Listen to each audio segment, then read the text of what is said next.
appelé à être apôtre, mis à part pour annoncer l'évangile de Dieu, évangile qui avait été promis auparavant de la part de Dieu par ses prophètes, par le Saint-Esprit. Il concerne son Fils, né de la postérité de David selon la chair, déclaré Fils de Dieu, avec puissance selon l'esprit de sainteté, par sa réflexion d'entre les morts, Jésus-Christ notre Seigneur. Par lui, nous avons reçu la grâce et l'apostolat pour amener en son nom à l'obéissance de la foi tous les païens, parmi lesquels vous êtes aussi. Vous qui avez été appelés par Jésus-Christ, à tous ceux qui à Rome sont bien-aimés de Dieu, appelés saints par vocation, que la grâce et la paix vous soient données de la part de Dieu notre Père et du Seigneur Jésus-Christ. Je rends d'abord grâce à mon Dieu par Jésus-Christ au sujet de ce Dieu, et ce que votre foi est renommée dans le monde entier. Que Dieu bénisse sa parole. On dira encore dans 1 Pierre au chapitre 4.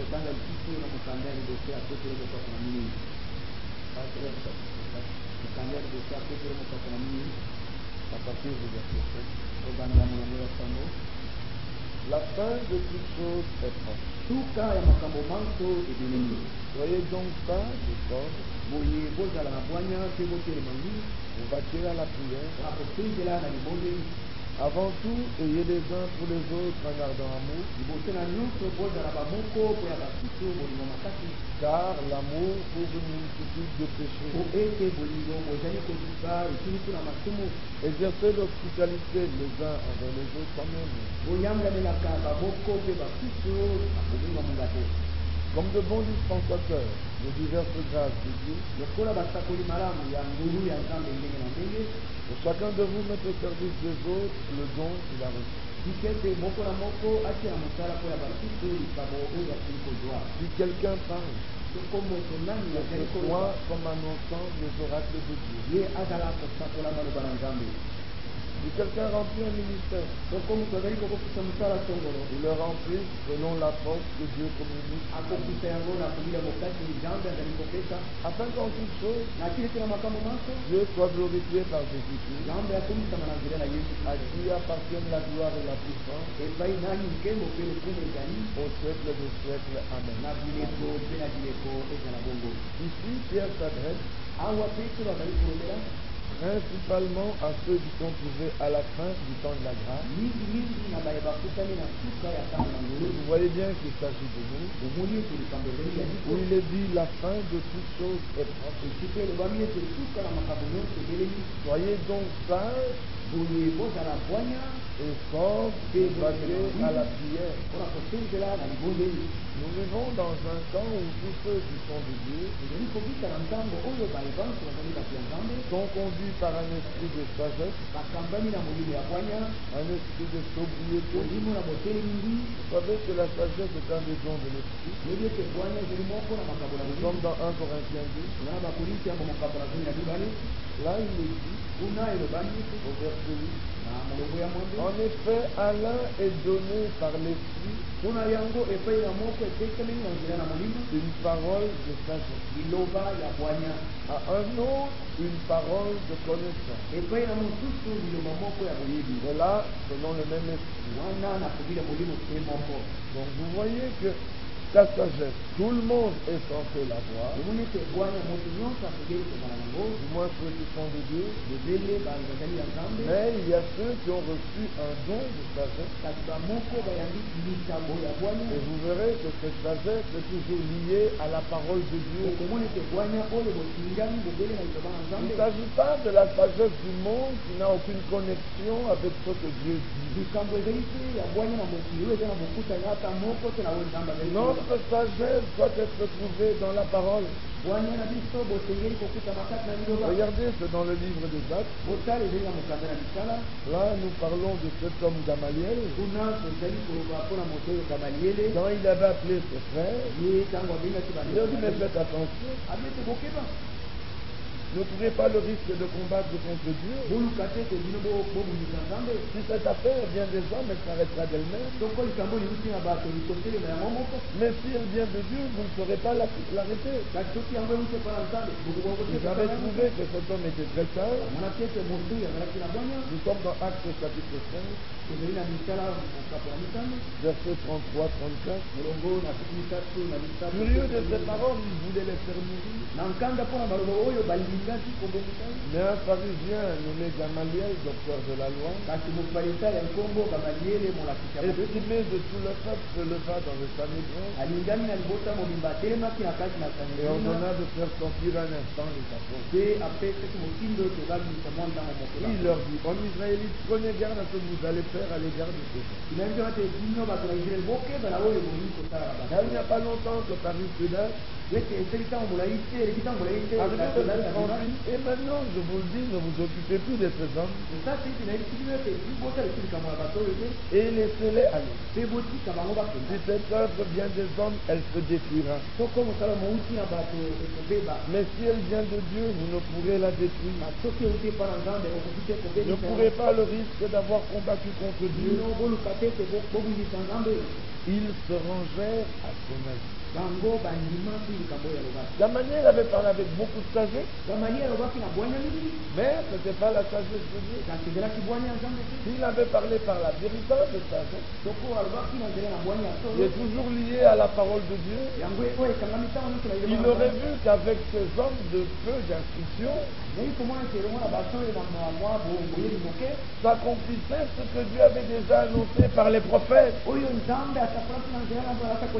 Il avait bien parlé, mais il aurait encore pu parler mieux que cela. La sagesse qui vient de Dieu est très importante. C'est pour ça que c'est dans Jérémie, en rapport avec les temps dans lesquels nous vivons, le Seigneur prophétise. Et regardez ce qu'il dit par la bouche du prophète Jérémie 2, si je me trompe pas. Comme dans Jérémie 3, verset 14 et 15. Revenez, enfants rebelles, dit l'Éternel,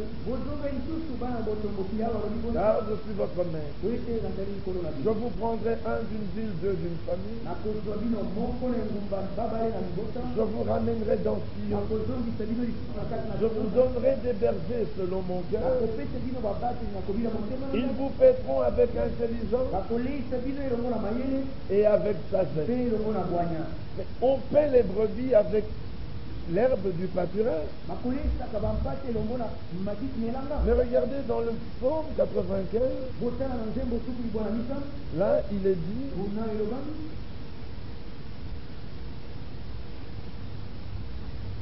verset 7. Car il est notre Dieu, et nous sommes le peuple dont il est le berger, le troupeau que sa main conduit. Et dans le psaume 100, regardez que son peuple et son troupeau, où le conduit-il? Sachez que l'Éternel est Dieu, c'est lui qui nous a fait, et nous lui appartenons. Nous sommes son peuple et le troupeau de son pâturage. Le troupeau est nourri dans son pâturage. Il y a plusieurs pâturages, mais nous étant le troupeau de son pâturage, nous demandons comme la Sulamite, Cantique des Cantiques, chapitre 1er, verset 7. Dis-moi, ô toi, que mon cœur aime, où tu fais paître tes brebis. Tu as ton troupeau et tu as ton pâturage. J'aimerais savoir où se trouve ce pâturage, où tu les fais reposer à midi. Car pourquoi serais-je comme une égarée et des troupeaux de tes compagnons? Écoutez la réponse au verset 8. Si tu ne le sais pas, oh la plus belle des femmes, si tu ne le sais pas, mais toi sors sur les traces des brebis. Donc il y a d'autres brebis qui vous ont précédé. Amen. Dans les âges précédents, si tu ne sais pas retrouver le pâturage, mais tu sais que tu es une brebis de son troupeau, toi sors et retrouve les traces des brebis qui t'ont précédé. Si tu retrouves ces traces, elles te conduiront directement dans le pâturage. Sors sur les traces des brebis et fais paître tes chevreaux. Vous comprenez? Et dans Jean 10, là Jésus dit, je suis le bon berger. Non seulement il est le bon berger, mais il est aussi la porte de la bergerie. Et au verset 9 il dit, je suis la porte. Si quelqu'un entre par moi, il sera sauvé. Il entrera et il sortira et il trouvera les pâturages. Amen. Les pâturages, nous n'avons pas d'autres pâturages. Et c'est comme ça que dans la Bible nous pouvons retrouver les traces des brebis qui nous ont précédés. Et lui, il donne à ces brebis des bergers qui les paissent avec intelligence et avec sagesse. Jésus avait repris ça dans Matthieu. Il dit dans Matthieu 23, il dit, oui, verset 33, serpent, race de vipère. Verset 32, comblez donc la mesure de vos peines. Verset 34, mais pourquoi voici je vous envoie des prophètes, mais je vous envoie aussi des saints et des scribes. Ici c'est important. Les prophètes prophétisent, mais les prophètes sont des hommes qui parlent d'une manière différente de tous les autres. Il peut parler à la première personne d'une chose qui ne le concerne pas. Il peut parler au présent d'une chose qui va arriver dans le futur. Esaïe sort et il déclare, un enfant nous est né. En d'autres termes, l'enfant est déjà là. Les hommes ont entendu, mais il y avait des scribes parmi eux. Il y avait aussi des sages. Les scribes ont écrit ce que Esaïe avait dit. Les sages avaient la compréhension juste, mais les autres ont couru dans les hôpitaux pour chercher cet enfant qui est né. C'était dit au passé, mais la chose devait venir dans le futur. Un jour, David se tient devant le peuple. Il se met à chanter. Mon Dieu, pourquoi m'as-tu abandonné? Les gens ont dit, mais vous voyez que Dieu l'a abandonné. Mais de qui le prophète parlait-il? Puis il dit, ils m'ont percé les mains. Ils ont partagé mes vêtements. Ils ont tiré au sort ma tunique. Des scélérats rôdent autour de moi. Nous, des scélérats. Parce que nous l'avons repris au sujet de la femme de Uri. Maintenant, il dit que nous sommes des scélérats.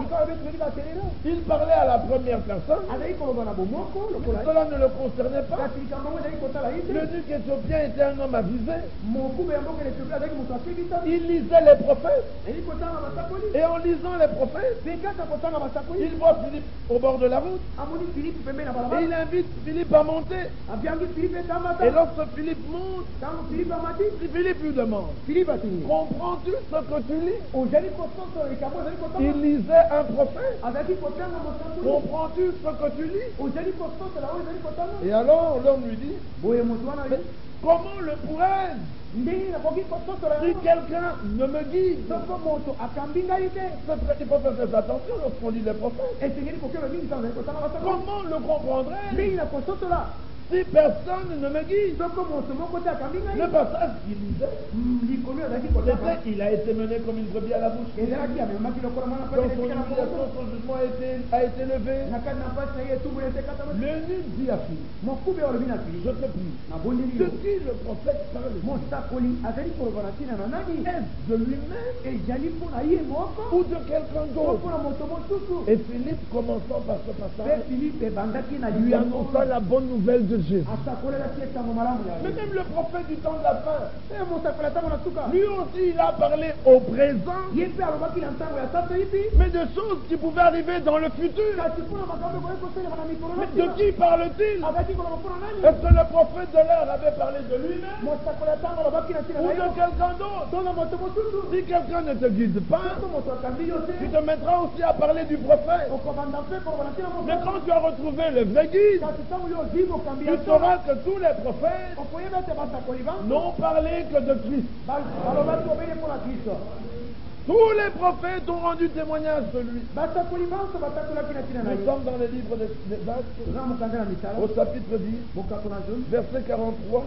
Tous les prophètes rendent de lui le témoignage.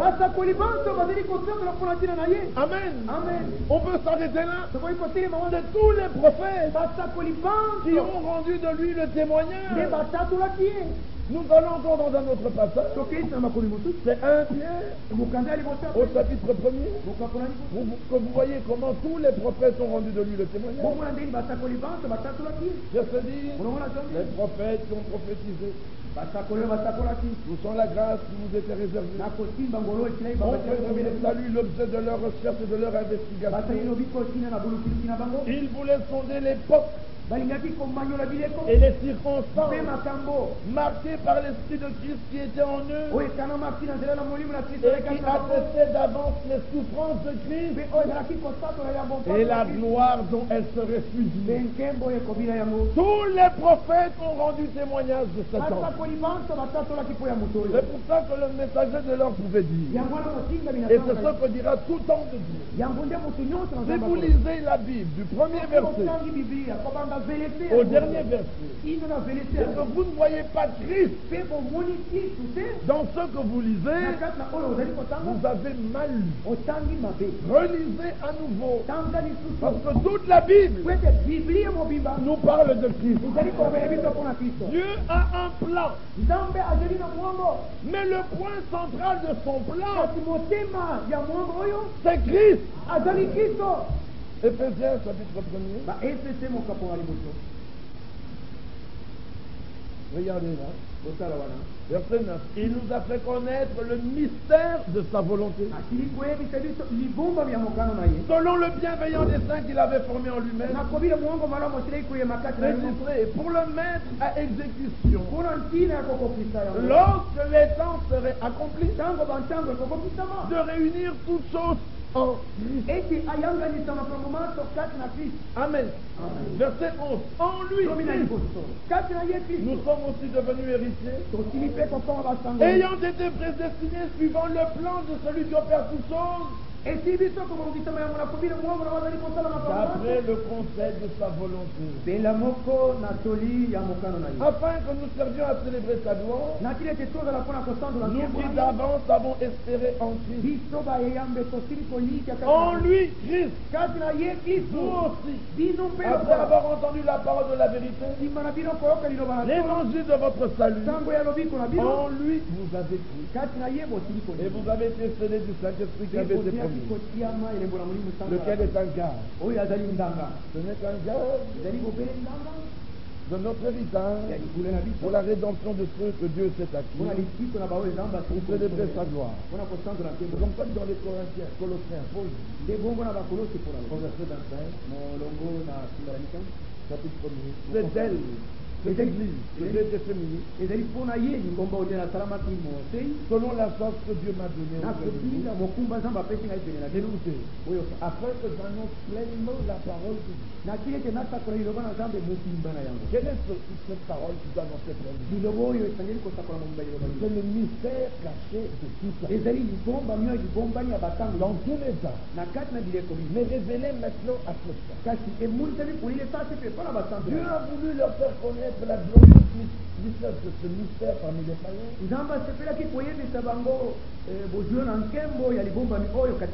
Savoir qu'est-ce en vous l'espérance de la gloire. C'est lui, Christ, que nous annonçons, exhortant tout homme et instruisant tout homme en toute sagesse, afin de présenter à Dieu tout homme devenu parfait en Christ. Nous n'annonçons pas une église, nous n'annonçons pas un homme, nous prêchons Christ. 2 Corinthiens chapitre 4, nous sommes au verset 5. Nous ne nous prêchons pas nous-mêmes, même pas un autre prophète ou apôtre, c'est Jésus-Christ comme Seigneur que nous prêchons, et nous nous disons vos serviteurs à cause de Jésus. 1 Corinthiens 2, c'est pour cela que étant parmi vous, verset 2, car je n'ai pas eu la pensée de savoir parmi vous autre chose que Jésus-Christ et Jésus-Christ crucifié. Au verset 1er, ce n'est pas avec une supériorité de langage ou de sagesse que je suis allé vous annoncer le témoignage de Dieu. Et ce témoignage de Dieu, 1 Jean chapitre 5, voici le témoignage de Dieu. Verset 9, deuxième partie. Car le témoignage de Dieu consiste en ce qu'il a rendu témoignage à son Fils. Celui qui croit au Fils de Dieu a ce témoignage en lui-même. Celui qui ne croit pas Dieu, il fait de Dieu un menteur, puisqu'il ne croit pas au témoignage que Dieu a rendu à son Fils. Et voici ce témoignage, c'est que Dieu nous a donné la vie éternelle, et que cette vie est dans le Fils. La vie est dans le Fils. Celui qui n'a pas le Fils n'a pas la vie. Mais celui qui a le Fils, il a la vie. Nous ne sommes pas sauvés parce que nous croyons qu'il y a un seul Dieu. Beaucoup de personnes le font. Jacques 2,19, les démons le font aussi. Et ils tremblent. Mais nous croyons dans le Christ. Voilà où se situe notre foi. Nous croyons dans le Fils. Jean chapitre 20. Et Jean nous dit d'une manière très simple que Jésus a encore fait en présence de ses disciples beaucoup d'autres miracles. Si nous devions écrire cela, on n'aura pas assez de livres pour l'écrire. Verset 31. Mais les choses qui ont été écrites l'ont été afin que vous croyiez que Jésus est le Christ, le Fils de Dieu, et qu'en croyant, vous ayez la vie en son nom. L'évangile que nous prêchons, c'est l'évangile du Fils. Ceci est très important. Ceci est capital. Mais vous voyez, il y a le témoignage de Dieu. Le témoignage qu'il a rendu à son Fils. Mais quand nous allons dans Apocalypse, nous voyons une autre part. Quand Jean, un homme qui était rempli du Saint-Esprit, qui avait la vie éternelle, s'est retrouvé devant l'ange. Il allait tomber à ses pieds pour l'adorer. Mais il me dit, garde-toi de le faire. Je suis ton compagnon de service et celui de tes frères qui ont le témoignage de Jésus. Car le témoignage de Jésus est l'esprit de la prophétie. Donc maintenant, ils ont quitté la position phare du témoignage de Dieu.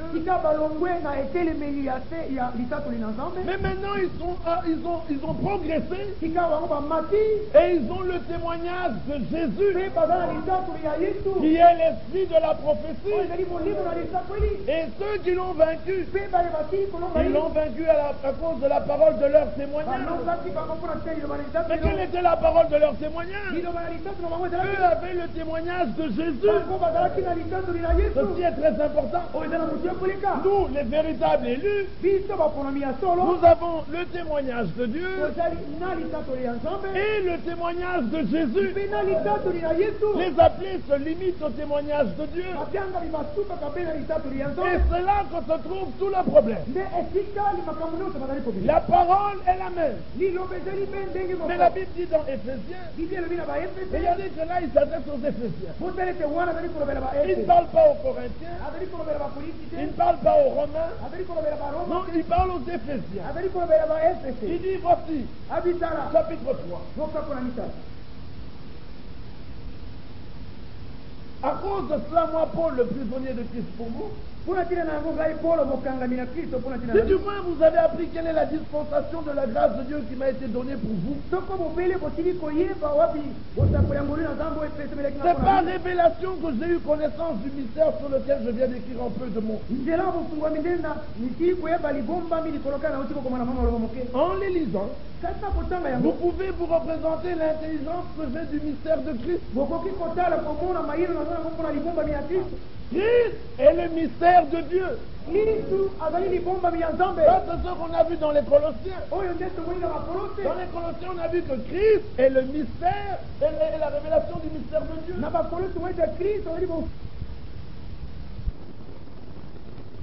Selon l'homme intérieur, j'obéis à la parole. Mais selon l'homme extérieur, je suis soumis à une autre loi.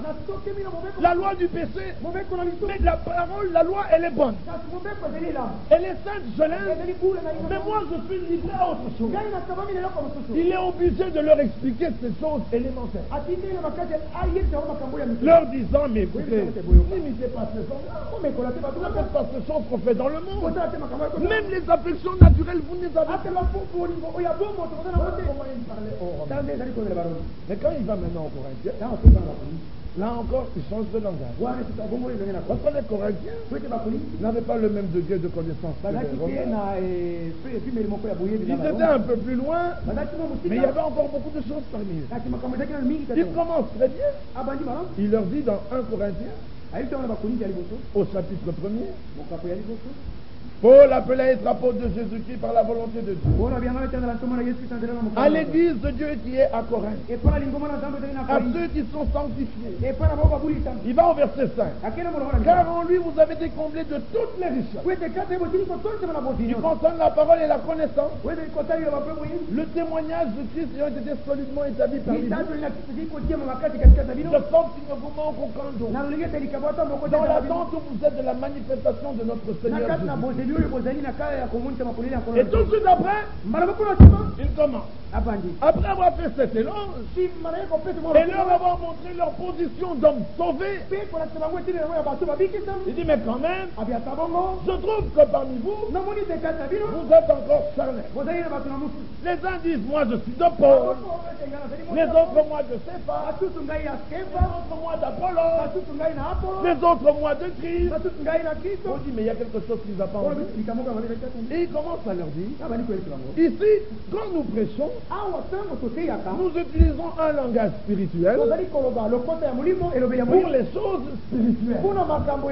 Ne prenez pas ça comme des choses terrestres. Nous cherchons le langage terrestre. Ce sont des choses spirituelles. Alors nous utilisons un langage spirituel.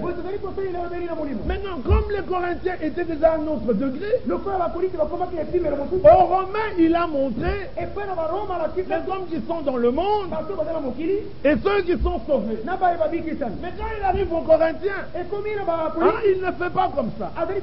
Il montre ceux qui sont dans le monde. 1 Corinthiens 2,14.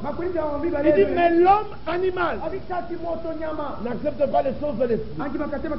Arrivé au chapitre 3, il dit, pour moi, frère, ce n'est pas comme à des hommes spirituels que j'ai pu vous parler, mais comme à des hommes charnels. Non. Comme à des enfants en Christ. Donc il nous montre qu'il y a l'homme animal, il nous montre qu'il y a l'homme charnel et qu'il y a l'homme spirituel. Donc l'homme animal, lui, il est dans le monde, il est perdu. Mais parmi les sauvés, il y a l'homme charnel. C'est un enfant en Christ. Il a besoin de l'aide. Mais l'homme spirituel, lui, c'est un homme frais. Mais il n'a pas expliqué ça aux Romains. Aux Romains, il a seulement montré que l'homme sauvé et l'homme perdu. Quand il arrive aux Corinthiens, il monte un peu plus. Il dit, il y a l'homme animal. Et parmi les sauvés, il y a l'homme charnel. Et il y a l'homme spirituel.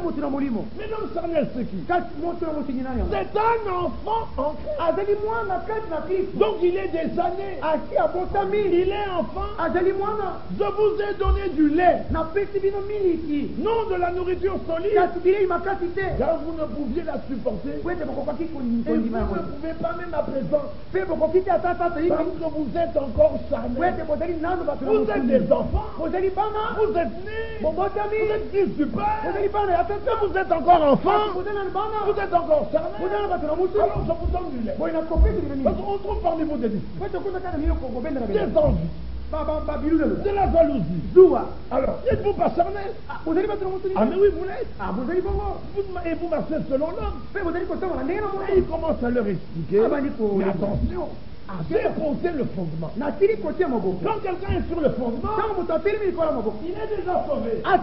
Mais prends garde à la manière dont tu bâtis sur ton fondement. Ça, il n'a pas expliqué ça aux Romains. Maintenant, quand il arrive aux Éphésiens, il change encore de langage. Regardez que dans tout le livre d'Éphésiens, il ne dit pas arrête de tuer, arrête de commettre l'adultère. Il commence en lui. Vous avez été élu avant la fondation du monde. Donc, il est ici dans une assemblée qui a un niveau spirituel différent. Il dit, vous avez été prédestinés à être enfants par adoption. Il dit, mais dans quel but? C'est pour célébrer la gloire de sa grâce. Il vous a choisi pour être sans tache, irrépréhensible devant lui. Il leur parle différemment. Il dit, il nous a révélé le mystère caché de Dieu. Il n'a pas dit ça aux Romains. De cette manière-là, il leur parle. Et puis au chapitre 3, il dit, le but de tout ce que je dis, c'est pour que vous connaissiez la largeur, la longueur, la profondeur et la hauteur. Ne restez pas en surface.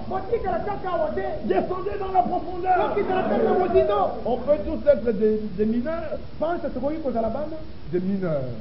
Des gens qui vont dans les mines. Mais il y en a qui vont seulement à 100 mètres. D'autres vont à 500. D'autres vont à 1200. Nous sommes tous des mineurs, mais à des niveaux différents. Alors lui, il veut que vous soyez des mineurs qui vont dans la profondeur. Puis quand il s'adresse à eux, il dit, n'attristez pas le Saint-Esprit par lequel vous avez été scellés. Il dit, vous êtes déjà scellés, mais ne l'attristez pas. Vous comprenez la chose? Ah, mais au Corinthien, il a dit, vous avez été baptisés du Saint-Esprit pour former un seul corps. Aux Éphésiens, il dit, vous avez été scellés, mais n'attristez pas le Saint-Esprit dans lequel vous avez été scellés. Amen. Scellés jusqu'au jour de la rédemption. Mais quand il arrive aux Hébreux maintenant, oh là, il change encore de langage. Il ne parle plus comme il a parlé à tous les autres. Aux Hébreux, il commence. Après avoir autrefois. Amen. Parler à nos pères par les prophètes. Dans ces derniers jours. Amen. Amen. Dieu nous a parlé dans le Fils. Là, il change carrément. Oh là là, c'est merveilleux. C'est merveilleux. Amen. Il dit, auquel des anges a-t-il jamais dit, tu es mon fils, je t'ai engendré aujourd'hui. Il prend une écriture qui est sujet de trouble pour tout le monde, sauf pour les Hébreux. Il dit, oh Dieu, ton royaume. Disons, vous allez voir ça. Il est bon qu'on comprenne les choses. Allons pas rester des enfants. Hébreux 1. Hébreux 8.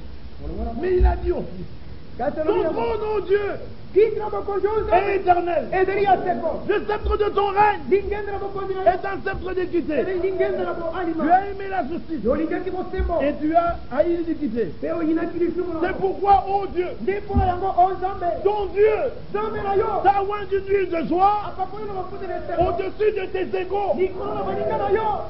Amen. Donc ce Dieu-là, il a des égaux.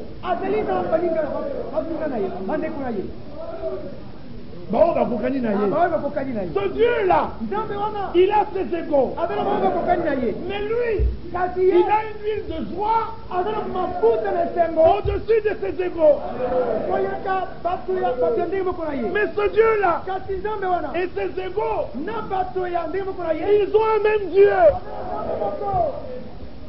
Et puis il débouche sur la sanctification de Melchisédek. Aux Romains, il n'a pas parlé de Melchisédek. C'était trop dur pour eux. Aux Corinthiens, ils ne pouvaient même pas ici. Mais quand il arrive aux Hébreux, il dit oui, nous avons un souverain sacrificateur selon l'ordre de Melchisédek. Alors, il regarde parmi le peuple. Dieu, verset 11. Nous avons beaucoup à dire là-dessus. Et des choses difficiles à dire. Vous êtes devenus là. Vous en effet, depuis longtemps, vous êtes des vous avez encore besoin qu'on vous enseigne des principes élémentaires. Des oracles de Dieu. Vous en êtes venus avoir besoin de lait et non d'une nourriture. Quiconque en est au lait, il n'a pas l'expérience de la parole de Dieu. Car il est un enfant. Mais la nourriture solide. Et pour les enfants, pour ceux dont le jugement est exercé par l'usage à discerner ce qui est bien et ce qui est mal. Avez-vous encore besoin de vous apprendre à discerner ce qui est bien de ce qui est mal? On retourne aux éléments rudimentaires. de Dieu. Arrêtez de mentir. Femme, habillez-vous décemment. Vous avez encore besoin de ça. Vous qui depuis longtemps devez être alors, verset chapitre 6, c'est pourquoi les sont les éléments de la parole de Dieu.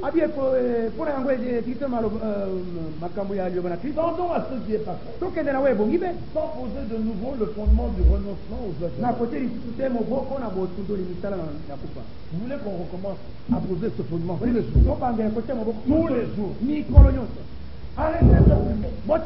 Arrêtez de t'amener. Tous les jours. On va toujours revenir là. Vous voulez que tous les jours qu'on entre ici, qu'on pose le fondement.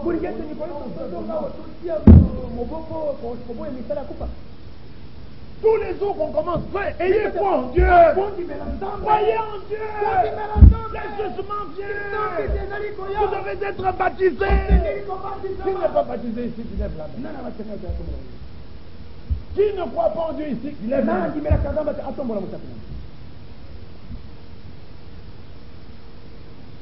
Qui ne connaît pas le jugement éternel ici, qui lève les mains. Nous ne sommes pas contre ces choses. Mais ce sont des principes élémentaires. Paul dit, c'est pourquoi. L'essence des éléments là. Tendons à ce qui est parfait. Quand vous commencez tous les jours à prendre. Parce que tu venais de l'église des Corinthiens, où on devait même vous apprendre comment exercer les dons. Quand tu arrives parmi les Hébreux, ici on ne crie pas contre le péché. On a crié contre le péché, c'est les Romains. Ils avaient besoin qu'on leur apprenne le renoncement aux œuvres mortes. Ça c'est oui et amen. Amen. Aux Corinthiens, on a commencé à leur expliquer les dons. Attention, les parler en langue s'exerce comme ça. La prophétie comme ça. Les miracles comme ça. Comme ça. Et quand il arrive aux Éphésiens, il ne parle pas des dons de l'esprit. Non, les Éphésiens étaient déjà dans un autre niveau. Ils avaient besoin de connaître la largeur, la longueur, la profondeur, la hauteur. Et il ne parle plus de l'exercice. Quand il arrive aux Hébreux, il ne cite pas tout ça, il monte dans le tabernacle céleste. Et il commence à leur dire, nous avons un tabernacle céleste. Nous avons un propitiatoire céleste. Nous avons un souverain sacrificateur céleste. Alléluia. Alors toi tu viens parmi les Hébreux. Ici, on ne sent pas la sanctification. Comment voulez-vous la sanctifier? Dieu est Dieu. Il est parfait. Je me souviens une histoire, je vais vous en raconter deux. On venait d'Europe et on rentre à la maison, on habitait à la Gombe. Le matin on se réveille, notre petit frère était là, il était tout petit, il avait 1 an et demi je crois. On avait coupé du pain, on avait mis dans le lait et il mangeait. Nous on avait déjà un certain âge, je crois que j'avais 10 ans et mon frère en avait 11 ans. Mais au lieu d'aimer la nourriture, nous, on voulait le lait de l'enfant. Alors, moi je me suis tenu ici, et mon frère s'est tenu de l'autre côté. Alors on appelle le petit frère. Et quand il regarde, l'autre met la main et puis l'autre l'appelle. Quand il se retourne, moi je dis. Mais on en était à vouloir aimer le lait. Regardez que le lait, même quand vous êtes là, le lait est toujours bon. C'est pour ça que de temps en temps, on prend aussi du lait. Mais là où j'en suis, donnez-moi de la nourriture solide. Alléluia. Amen. Alors vous allez quelque part où c'était le lait. Quand tu viens non frère, ici je ne sens pas. Je veux. Tu veux du lait. Donc, nous contrôler par contre de toi. De temps en temps, on mettra un peu de lait. Mais tendons vers ce qui est parfait. Est-ce que vous êtes d'accord avec moi? C'est pour ça que, c'est vrai, c'est la même parole. Mais elle est partout. N'importe où. Quand vous entrez, à peine le visage entre. Dis comme à fond. Mais c'est vrai. Dis comme à fond. C'est vrai. Mais tu entres, dis comme à fond. Tu tournes à toi, dis comme à fond. Tu t'assois, dis comme à fond. Arrête de pécher. Tu te lèves, dis comme à fond. Arrête de pécher. Mais c'est pour ça que je suis venu ici. Alors tous les jours, c'est comme un arrête de pécher. Tu sors, tu vas dans une autre assemblée. C'est pas la grâce, frère. Alléluia. Tu tournes, c'est pas la grâce. Dis, mais quand même. D'accord, c'est par la grâce. Mais allons un peu plus loin. Vous voulez qu'on reste toujours là? Alors quand vous dites frère, c'est la même parole. Oui, c'est la même parole. Mais là-bas, ce sont des Romains. Là, ce sont des Corinthiens. Ici, ce sont des Hébreux. Mais c'est la même parole. Tout ce que Paul a démontré aux Romains, il a pris dans l'Ancien Testament. Tout ce qu'il a démontré aux Corinthiens, il a pris dans l'Ancien. Tout ce qu'il a démontré aux Hébreux, il a pris dans l'Ancien. Alors maintenant nous comprenons que Dieu veut qu'on croisse. Je me souviens en 82, nous étions en Europe chez ma soeur et ma cousine vient avec sa fille. Alors ma nièce, comme tout le monde disait, arrête de sucer. Et quand on n'était pas là, et tout le monde arrête de sucer. Alors ma nièce aussi, elle était derrière sa cousine, arrête de sucer. Arrête de sucer. Mais une semaine après, arrête de sucer. L'autre remet, elle se dit dans son cœur, je pousse aussi un peu. Oui, mais c'est bon. C'est la même parole. Mais oui, c'est la même parole. Mais les profondeurs sont différentes. Après le témoignage de Dieu, on doit marcher dans le témoignage de Dieu. Alors quand voulons-nous être? Vous voulez qu'on reste au Corinthiens? Ou bien vous voulez qu'on avance quand même un peu? Si Dieu le permet. C'est ça que Paul dit aux Hébreux. C'est pourquoi laissons les éléments de la parole. Tendons à ce qui est passé. À peine il termine, il entre dans Abraham. Il entre dans les promesses. Il entre dans l'encre. Il va au-delà du voile où Jésus est entré comme précurseur. Quand il entre là, il dit Melchisédek. Changement de loi, changement de sacerdoce. C'est ça que je vous ai expliqué ça aux Corinthiens. Ils n'auraient rien compris. Je dis comment? Vous avez entendu des histoires. C'est comme ça que quand nous prêchons la parole, nous pouvons entendre des choses du genre. Prenons Galates. Ici c'est Paul qui parle. Verset 13. Vous avez su en effet, Galates 1, vous avez su en effet quelle était autrefois ma conduite dans le judaïsme. Comment je persécutais à outrance et ravageais l'église de Dieu. Et comment j'étais plus avancé dans le judaïsme que beaucoup de ceux de mon âge. Et de ma nation, étant animé d'un tel excessif pour les traditions de mes pères. Paul n'était pas dans le monde. Il ne volait pas, il ne s'était pas. Il marchait droitement au point que dans les Philippiens il déclare selon la loi irréprochable quant à la justice de la loi, pharisien de la secte les plus durs, quant au zèle de l'église. Moi Paul, fidèle à toute la loi, il ne volait pas, il ne trichait pas, mais il était dans une religion. Maintenant il dit après. Mais, Amen. Ça c'est Amen.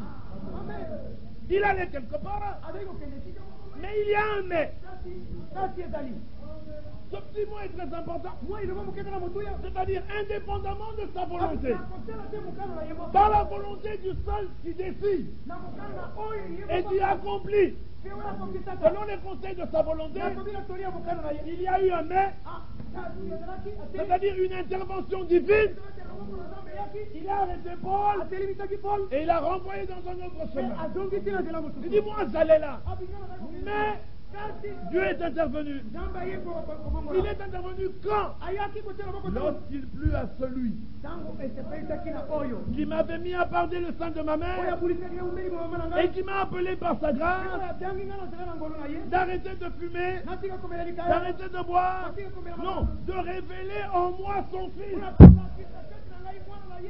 Il s'agit de la révélation du Fils. Il doit être dans l'église. Tu peux arrêter tout, mais ce n'est pas ça le but de Dieu. Le but, c'est que Dieu révèle le Fils en toi. Si Dieu révèle le Fils en toi, tu seras détaché du monde. Ah, voilà comment Paul parlait.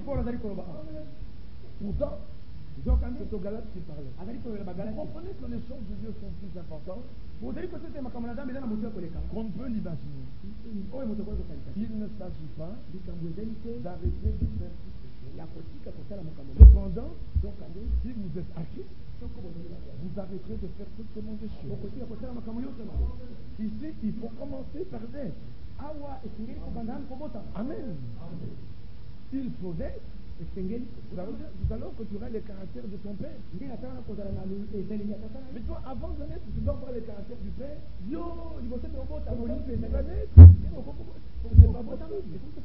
Il s'agit de la nouvelle naissance. Il s'agit de Dieu qui voulait révéler en Paul. Et parce que Dieu voulait révéler en Paul. Dieu est intervenu dans la vie de Paul. Et Paul a dit, j'étais blasphémateur. J'étais meurtrier. J'étais un homme tachu. Mais quand il a décidé de révéler en moi son Fils, il s'est abandonné à Dieu qui a transformé le grand Paul. Donc il s'agit de l'homme qui s'abandonne à Dieu et que Dieu produise en l'homme ce que Dieu lui-même veut. Ceci est très important. Regardez que dans Hébreu, il nous a montré que nous sommes des dieux, tandis qu'ailleurs, comme dans les Corinthiens, il nous montre que nous sommes fils de Dieu. Pourquoi? C'est la différence de connaissance qu'il y avait parmi eux. C'est très important. Nous rentrons dans les Corinthiens. Vous allez voir combien cela est très important. Il dit au verset 1 Corinthiens 2,16. Et nous en parlons non avec des discours qu'enseigne la sagesse, mais avec ceux qu'enseigne l'esprit, employant un langage spirituel pour les choses spirituelles. L'homme naturel n'accepte pas les choses de l'esprit de Dieu, car elles sont une folie pour lui, et il ne peut les connaître parce que c'est spirituellement qu'on en vit. L'homme spirituel au contraire juge de tout, il est lui-même jugé par personne. Car qui a connu la pensée du Seigneur pour la suite?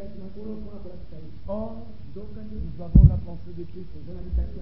Regardez comment Paul parle. Bien aimé frère, chaque passage de l'Écriture doit être laissé comme il est écrit. Quand l'Écriture dit qui a connu la pensée du Seigneur, ne répondez pas. Oui, nous avons la pensée du Seigneur. Non. Car il dit qui a connu la pensée du Seigneur pour l'instruire. Quand vous allez dans Ésaïe 40 au verset 13, celui qui a la pensée, c'est celui qui doit l'instruire. Afin que le Seigneur lui donne en retour. C'est ce qui est dit dans les Romains. Comme dans Romains au chapitre 11, verset 34. Qui a connu la pensée du Seigneur? Qui a été son conseiller? Qui lui a donné le premier pour qu'il ait à recevoir en retour? Le Seigneur, c'est le Seigneur. Mais le Christ, c'est le Christ. Regardez que les prophètes avaient la la pensée de Christ. Ils avaient l'esprit de Christ.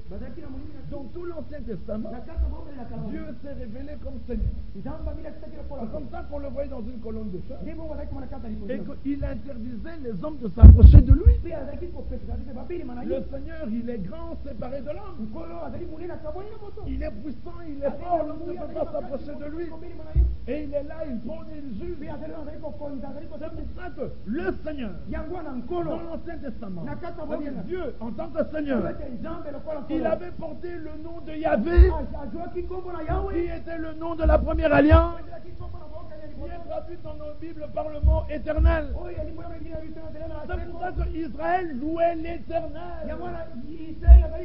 Et le premier commandement était, les commandements n'ont pas été donnés à Abraham, les commandements ont été donnés à Moïse, plus de 400 ans après, dans le désert, sur le mont Sinaï. Et là, le premier commandement dit, écoutons Israël, l'éternel, ton Dieu, est l'unique Seigneur, c'est l'unique Adonai. Donc Israël connaissait le nom de Dieu dans la première alliance, qui est le nom de Yahvé. C'est pour ça que dans Nombre 6, c'est ainsi que vous bénirez les enfants d'Israël. Israël, nous ne sommes pas Israël. Nous ne sommes même pas l'Israël spirituel. Nous sommes les nations. L'Israël spirituel, c'est Israël qui est sauvé. Mais Israël reste Israël. Dans toute la Bible, c'est une bergerie. Et ce sont des brebis. Et Yahvé était leur berger. Est-ce que vous comprenez ça? Voici comment vous bénirez les enfants d'Israël. Vous leur direz que l'Éternel fasse lui sa face sur toi. Que l'Éternel te bénisse. C'est ainsi que vous ferez porter à mon peuple mon nom. Le peuple de Dieu dans l'Ancien Testament, c'est Israël. Et ils avaient pour Seigneur Yahvé. Mais dans le Nouveau Testament, une nouvelle alliance a commencé. Et là, ce n'était plus le Seigneur éloigné de l'homme. Ça, c'était maintenant Dieu parmi les hommes. Et il a apporté le nom de Jésus. Et Jésus a dit à Israël, j'ai d'autres brebis qui ne sont pas de cette bergerie. Ils sont dans une autre bergerie. Il faut que je les fasse venir. Et des deux, je vais faire un seul troupeau. Éphésiens 2. Et des deux, il en a fait un. Ayant renversé le mur de l'inimitié. Dans le Nouveau Testament, le nom du Seigneur, c'est Jésus. Et comment portons-nous ce nom? C'est par le baptême. Le grand Yahvé de l'Ancien Testament a fait 7 noms composés. C'est en fonction de ce qu'il devait faire.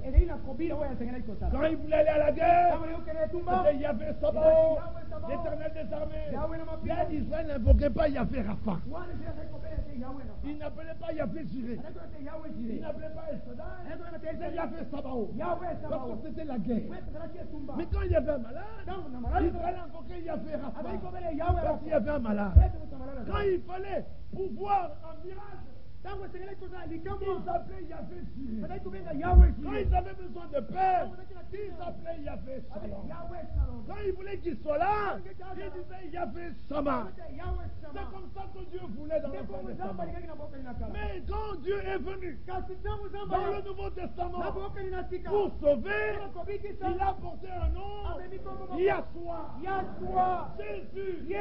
En Jésus, la plénitude divine. C'est-à-dire les 7 noms composés de Yahvé. Tous ces 7 noms sont là. Alors quand tu invoques au nom de Jésus, toute la plénitude divine, elle est là.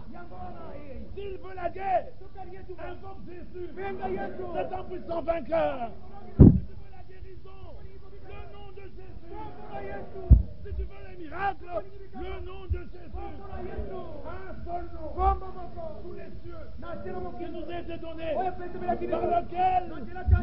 être sauvé. Israël ne pouvait pas être sauvé. Malgré que Yahvé était Yahvé Sabaoth. Malgré que Yahvé était Yahvé Shama. Mais nous, en Jésus, nous avons tout pleinement en lui. Israël aura aussi besoin de ce nom. Ah oui. Parce que déjà aujourd'hui, c'est là que je ne comprends. Dans les dénominations, c'est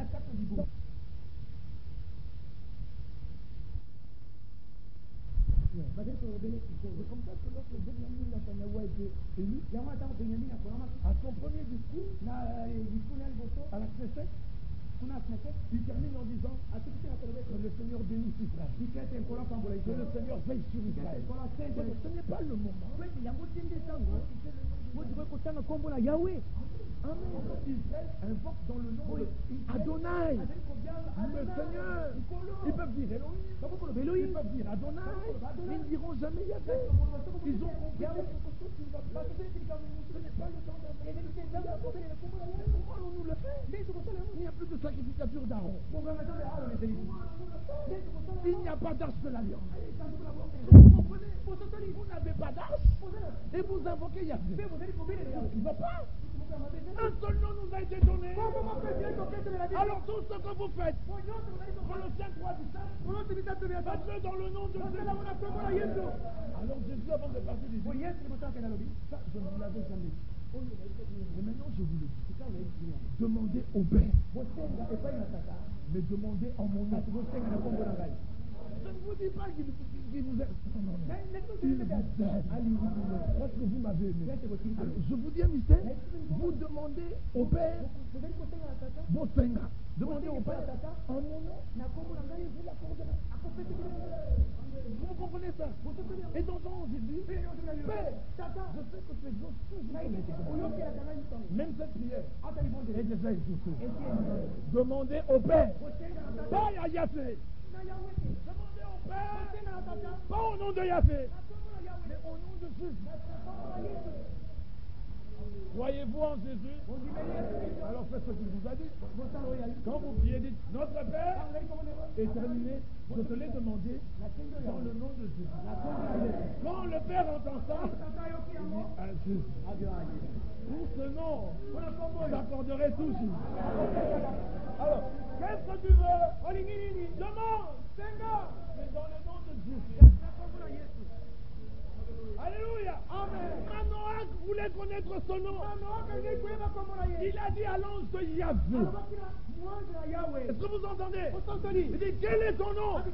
L'ange de Yahvé lui a dit, mon nom est merveilleux. Et il est parti. Jacob l'a tenu. Jacob a dit, je ne te laisserai pas jusqu'à ce que tu me donnes ton nom. Et l'ange de Yahvé a frappé. Et il a simplement béni. Et quand il partait, Manoach dit, nous avons vu Yahvé. Il connaissait déjà le nom de Yahvé. Il a cherché, mais il n'a pas connu. Mais Jésus dit dans Jean 17, Père, je leur ai fait connaître ton nom. Amen. Et je le leur ferai connaître. Parce que dans Ésaïe, il était dit, seule cette révélation. Amen. Mais où? Parmi les disciples. Alléluia. Alléluia. Amen. Regardez que là où il n'y a pas les vrais disciples, cette révélation n'est pas scellée. Yahvé. Non. Le seul nom qui nous a été donné pour le ciel, pour que nous soyons sauvés. Croyez-vous cela? Alors on va demander dans le nom de Jésus. Dans le nom de Jésus. Les morts sont ressuscités. Dans le nom de Jésus. Les voitures ont marché. Les démons ont dit, Jésus, nous le connaissons. Paul, nous le connaissons. Mais vous, on ne vous connaît pas. Si vous connaissez la révélation de ce nom, les démons vous connaissent. Nous sommes des Goliaths. Nous sommes les frères d'eux. Que vous comprenez? Nous avons avec vous le plus puissant. Nous avons élu le plus puissant. Sa puissance dépasse les limites d'Israël. Ça dépasse les limites de l'Afrique. Ça s'étend dans le monde entier. Mais ça monte au ciel. Et ça descend sous terre. Tout l'univers. Voilà qui est notre. Je sais qu'on est votre position. Les hommes de ce monde, ils sont fiers. Ils sont les frères de Kengo. Tout le monde tremble.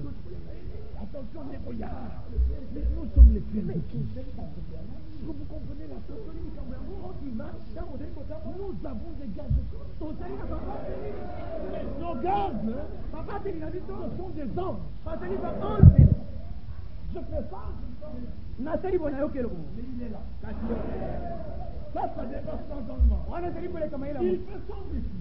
Mais si Dieu ouvre vos yeux, vous verrez l'armée du Seigneur là. Les apôtres avaient cette révélation. Quand ils prenaient un passage de l'Ancien Testament, même là où il était dit Yahvé, et il disait Seigneur. Il dit Seigneur, ça a été dit par la bouche de notre Père David. Pourtant, c'était Yahvé qui avait dit. Mais ils avaient compris. Ce n'était qu'un temps. Mais il fallait que la révélation vienne. Celui qui sera sur le trône, il a des cicatrices ici. Est-ce que vous comprenez? C'est l'homme au balâtre là, avec des cicatrices. Quand il sera assis sur le trône, il a la main sur le trône. Tu regardes là, tu regardes ici des cicatrices. L'homme de Nazareth. Nous n'attendons pas un esprit qui viendra d'ici. Nous attendons un homme qui va venir du ciel. L'esprit, c'est dans la dernière prise. Mais l'homme de Nazareth, il est là-bas. Il intercède jusqu'à ce que le dernier d'entre nous soit entré. Et il est calme. Il regarde et dit, il reste Marie-Jeanne. Et quand Marie-Jeanne commence à dire, lui, il intercède. Bien-aimé, cher, si quelqu'un a des choses, nous avons fait du père un avocat. Moi, le père m'exauce. Est-ce que vous comprenez la chose? Quand vous demandez, vous faites une chose. Croyez. Mais c'est difficile à croire. C'est pourquoi je dis vous croyez. Alors qu'est-ce que Dieu veut? Que nous fassions. Ne restons pas de Corinthiens. Des Romains, des Galates. On va commencer par l'Esprit. On peut terminer par la terre. Non, passons un peu plus loin. Allons aux Éphésiens, puis entrons un peu dans la sphère des Hébreux. Et bien là où allons-nous déboucher? C'est dans l'éternité. Amen. Nous avons un sacrifice. Il est mort en dehors du corps. Mais qu'est-ce que cela veut dire? Azazel était là en dehors du corps. Quand le souverain sacrificateur voulait faire l'offrande pour les péchés, il prenait deux. Avec le sacrificateur de ces animaux, celui sur lequel tombait le sang, l'autre devait être tué. Et son sang, on entrait dans le propitiatoire. On allait le laisser. À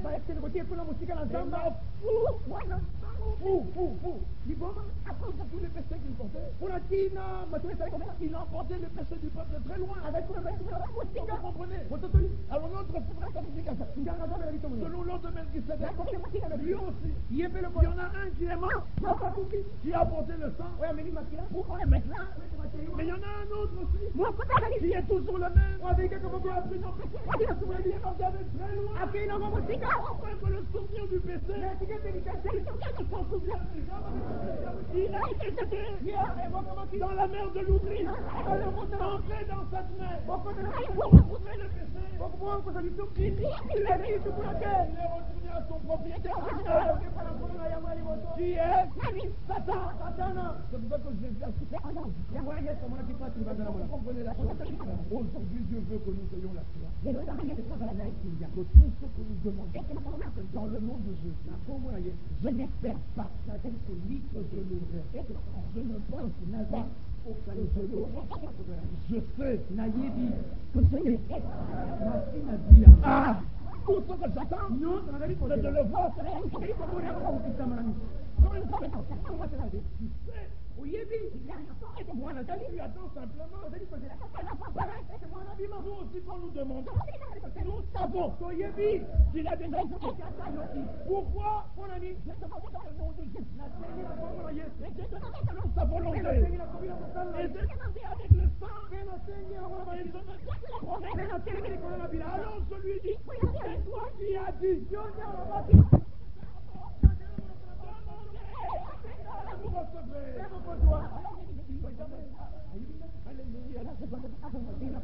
Est-ce que vous croyez ça?